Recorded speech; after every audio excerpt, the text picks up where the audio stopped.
If history is any indication, 2024 is shaping up to be a big year for LSU. Brian Kelly is entering his third year in Baton Rouge, and everywhere he's been, year 3 has been massive. He went 9-4 and won the conference at Central Michigan during his time with the Chippewas. He went 11-3 and made the Orange Bowl in year 3 during his time with Cincinnati. In year 3 at Notre Dame, he led the Fighting Irish to an undefeated regular season and to the national championship game where they ultimately fell to Alabama. But regardless, year 3 typically bodes very well for Kelly. Will it be the same here at LSU? So welcome back to the Gridiron Expert, guys. So glad you could join us today to break down the LSU Tigers, their schedule, their record for this upcoming season. As always, please continue to like, comment, subscribe, share our videos, and check out everything down in the description below. That includes our website, thegridironexpert.com, home to those exclusive expert picks. The earlier you sign up for those picks, guys, the better it's going to be for you. We are getting really, really close to the start of this season. We have beat out over 80% of the national handicappers each of the last 6 years. We can promise you it will be 7 by the end of this year. So go sign up for those picks, guys. Some of the best in the country for one of the lowest price in the country, and a great opportunity to get involved with us here at our channel and become a member of our GE Nation. So everything there is for you. LSU, man, I'm excited about this football team. I think a lot of people have told me and have commented, they go, why should we be excited for LSU? They lost so much. They're not going to be that good, and I beg to differ. Brian Kelly is, to me, one of the better coaches in college football right now. He has won 10 games each of the last 2 years at LSU, had a phenomenal run during his time at Notre Dame. Does struggle to win the big games at times, but I think some would say he has, in a way, exceeded expectations in his first 2 years with the Tigers. Yes, they do lose a lot, right? They lose Jaden Daniels. They lose their top 2 wide receivers from last year in Malik Neighbors and Brian Thomas. And they lose their offensive coordinator. Now Joe Sloan's going to be taking over as the play caller in Baton Rouge. But this team still got loads of talent. Garrett Nussmeier showed a lot of promise in their bowl win over Wisconsin last year, throwing for 395 yards and 3 touchdowns in that game. Kyron Lacey returns at wide receiver. Their tight end, Mason Taylor, returns. They had C.J. Daniels in from Liberty, who had nearly 2,000 reception yards during his time with the Flames, and the offensive line has 111 career starts coming back. This team will not average over 500 yards per game like they did last year. They will not average nearly 50 points per game like they did last year, averaging over 45 at least last year. They're going to take a little bit of a step back statistically, but they're still going to be very potent. And Nussmeier, I think, will end up being one of the better quarterbacks in the SEC by the time it's all said and done.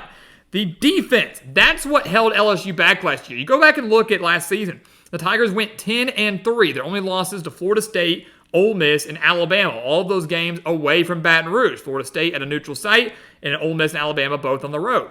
The common denominator in all those games was that LSU couldn't play a lick of defense. They got torched by every single one of those teams. Now they have 6 starters back on that side of the ball. They're going to take a big step forward, I think. 28 points per game is what they gave up last year. Over 400 yards per game is what they gave up last year. But they now return 3 of their top 4 tacklers, led by Major Burns, Greg Penn, and Harold Perkins. Perkins and Penn combining for 9.5 sacks last year, both in the linebacking core. Going to be one of the best linebacking duos in this conference. The secondary was really, really bad last year. But new defensive coordinator Blake Baker, bringing in from Missouri, what a hire by Brian Kelly, stealing him away from an interconference rival.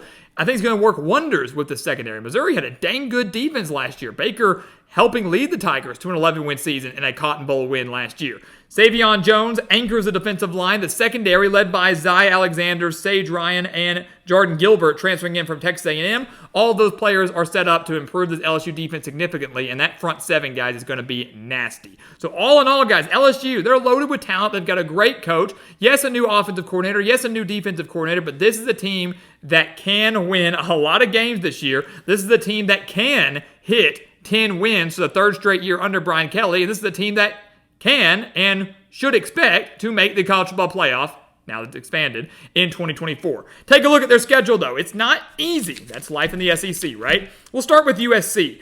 What a great way to open up the year, right? Sunday night in Las Vegas, USC and LSU, 2 teams that are very, very similar. The 2 teams that have produced the last 2 Heisman Trophy winners. The 2 teams that now lose those Heisman Trophy winners, Caleb Williams and Jaden Daniels, both selected number 1 and number 2 in the NFL draft back in April. Both teams now dealing with brand new defensive coordinators after atrocious defenses in 2023. a lot of similarities here between the Trojans and the Tigers. But I like LSU in this game. I like Brian Kelly with the coaching edge over Lincoln Riley. I like Garrett Nussmeier, who has a little bit more experience across the board than Miller Moss. And I think LSU's defense shows up better in this first game than that of USC. I like Blake Baker a lot. I love the hire a lot. I like D'Anton Lynn at USC too, but I like Blake Baker a little bit more. I think that front seven does enough to rattle Miller Moss in this game. The Tigers get out of Vegas 1-0. It'll be close. It'll be high scoring, but LSU prevails, and they avoid their 5th straight 0-1 start. Cannot have that if they want to make college football playoff, because the schedule gets a little bit tougher later on. I think they win their next 4. They beat Nichols. I think they beat South Carolina in their first trip to Columbia since 2008. Thanks to the SEC scheduling, we get to see ridiculous games like that, or ridiculous droughts like that. But they should beat South Carolina. They should beat UCLA. The Bruins making a long, long road trip and going to have a lot of growing pains in year 1 under Sean Foster. And then they should cruise past South Alabama. So they are 5-0. USC, to me, the toughest game in those first 5 games. 5-0 heading into their bye week, and that's where things get interesting. That 4-game stretch of Ole Miss, Arkansas, Texas A&M, and Alabama will prove very difficult for LSU and will ultimately define the season for the Tigers. That's how I view it. I mean, they're facing 2 teams in that stretch that they lost to last year. Can they get revenge over the Rebels and the Crimson Tide? Both of which are at home, which is massive for LSU. So 2 of the top dogs coming at home, and then Oklahoma also at the end of the year having to come to Death Valley. We'll start with that Ole Miss game. I like that LSU gets this game at home. I like that LSU gets this game off a week of rest. They lost 55-49 last year to the Rebels in a game that featured over 1,300 yards of offense between the two, 637 of which came from LSU. The Tigers just defensively allowed 706. I think the game is relatively high scoring again, but you're not going to see those type of stats.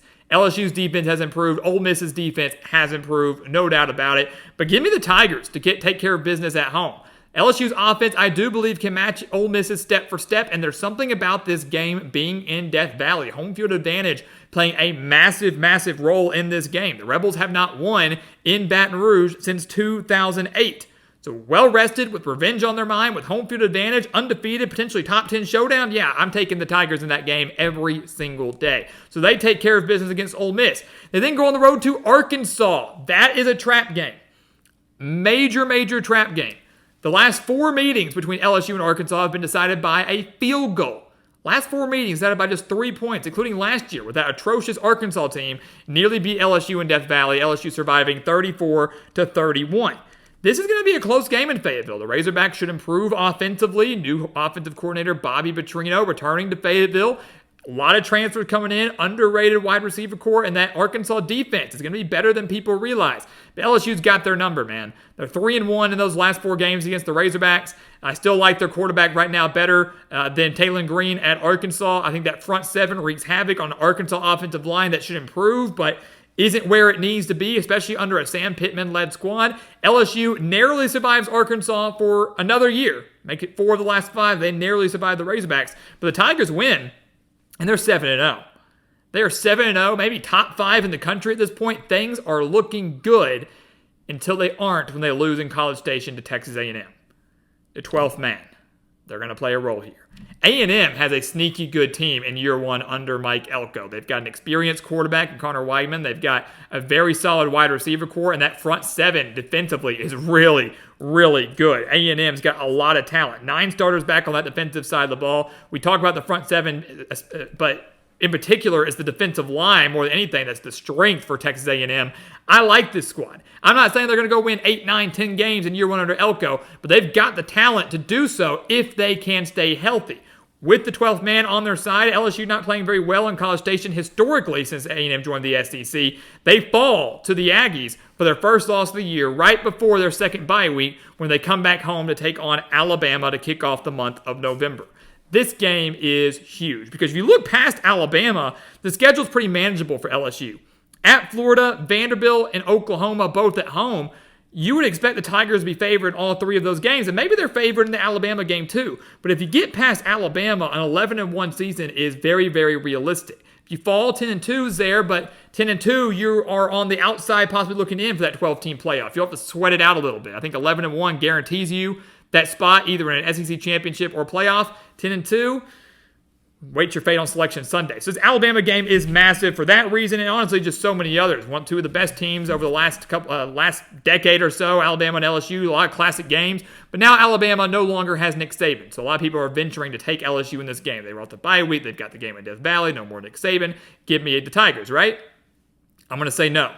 Still like Alabama in this game. Kalen DeBoer is a heck of a football coach. The Crimson Tide aren't just going to completely fall off because Nick Saban is gone. Jalen Milroe is one of the best quarterbacks, not just in the SEC, but in the country. He owns the edge here over Garrett Nussmeier in this game. The Crimson Tide offensively can match LSU. Some would argue is better than LSU offensively and defensively. Just like LSU, the Crimson Tide have a very strong front seven. It's the secondary that's the biggest concern. I would expect DeBoer and this Crimson Tide defense are going to slowly get better as the season goes on. That secondary, while it might not be great, will be a little bit better by November 9th. Factor in that since 2012, LSU is just 2-10 against the Crimson Tide, including a 42-28 loss last year. Yes, I know they were playing very well in Tuscaloosa. Then Jaden Daniels got hurt and everything fell apart. But regardless, this Alabama team still has the coaching and the talent to win in Death Valley. It will be close, but I think Alabama narrowly escapes. The Tigers take their second loss, but like we just mentioned, they win out to finish 10-2. Florida and Oklahoma, the two toughest games in that stretch, they have won 5 straight games against the Gators. 5 straight games against the Gators. And last year, after the loss to Alabama, if you want to play the Alabama hangover card, LSU beat Florida by 17, 52-35. They lost to Bama, bounced back and torched the Gators. Florida's got a solid squad this year, but a very, very difficult schedule. They're going to be coming off back-to-back games against Georgia and Texas, a beat-up Gators squad. LSU takes care of business. Again, that 5-game winning streak. Florida proved to me you can even beat LSU. And then Vanderbilt, they'll cruise past them. And then Oklahoma on Senior Day.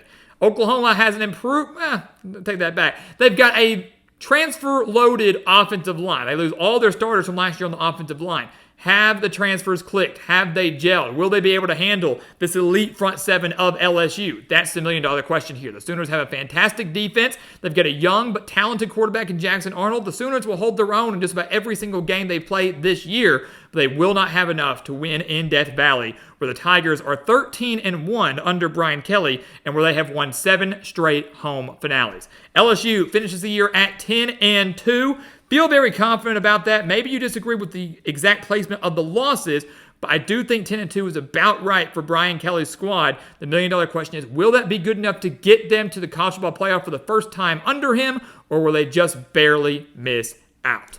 So guys, thank you so much for watching us here at the Gridiron Expert on YouTube. Make sure to continue to like, comment, subscribe, share our videos, and of course, check out everything down in the description below. That includes our website, thegridironexpert.com, home of those exclusive expert picks. Go sign up for those today. The earlier you do it, the better, the more exclusive content you will get, and the more winnings you will get as well. The links for that, again, down in the description below. And once again, as always, thank you so much for watching, and we'll see you next time right here on the Gridiron Expert.